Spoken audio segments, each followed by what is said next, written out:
Police ने जब लड़के की शर्ट उठाई तो उनके होश उड़ गए। उसके शरीर पर एक ऐसी चीज गायब थी जो हर इंसान में होती है। ये देख लेडी डॉक्टर काफी हैरान हुई और उसने तय किया कि वो इस लड़के को रिसर्च के लिए अपने घर ले जाएगी। उस लड़के का बर्ताव बहुत अजीब था। वो बिना पलक झपकाए बस अपनी बड़ी बहन को घूरता रहता।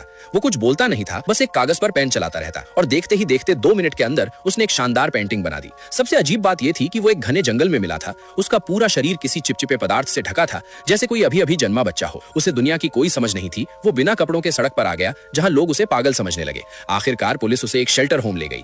वहां उसने पहली बार नहाना और खाना सीखा। लेकिन असली गुत्थी ये थी कि पुलिस रिकॉर्ड में उसका कोई नामो निशान नहीं था। डॉक्टर ने जब उसकी जांच की तो वो दंग रह गई। उस लड़के की नाभि ही नहीं थी। घर वाले उसे एक गूंगा अजीब जीव मान रहे थे, लेकिन तभी एक चमत्कार हुआ। सिर्फ एक दिन के अंदर उसने बोलना सीख लिया। डॉक्टर ने जब उसका IQ टेस्ट लिया तो उसने 5 मिनट में सारे कठिन सवाल हल कर दिए। MRI से पता चला कि उसका दिमाग 70% विकसित है, जो आइंस्टाइन से भी कई गुना ज्यादा था। एक रात वो अपनी बहन के पीछे एक पार्टी में गया। जब पुलिस ने शराब के नशे में उसकी बहन को पकड़ने की कोशिश की तो अंकित बीच में आ गया। पुलिस उसे पकड़ ही नहीं पा रही थी। उसने इतनी तेजी से मूव किया कि पुलिस वाले की हथकड़ी ही छीन ली। बेइज्जती के डर से पुलिस वहां से भाग गई। अगले कुछ दिनों में एक और समस्या आई। अंकित को 10 दिनों से नींद नहीं आई थी। बोरियत मिटाने के लिए वो किचन में सब कुछ खाने लगा, यहाँ तक कि बिना छिले केले और कच्चे अंडे भी। टीवी पर ब्रूस ली को देखकर उसने कुछ ही मिनटों में मार्शल आर्ट्स की सारी बारीकियां सीख ली। डॉक्टर ये देखकर हैरान थे कि अंकित के दांत एकदम नए थे और उसका पेट बिल्कुल सपाट और चिकना था। उसे थकाने के लिए उसके पिता उसे दौड़ने ले गए, पर पिता खुद बेदम हो गए, जबकि अंकित 100 मीटर की फर्राटा दौड़ भर रहा था। रात को जब वो टहलने निकला तो एक कुत्ता उस पर भौंकने लगा।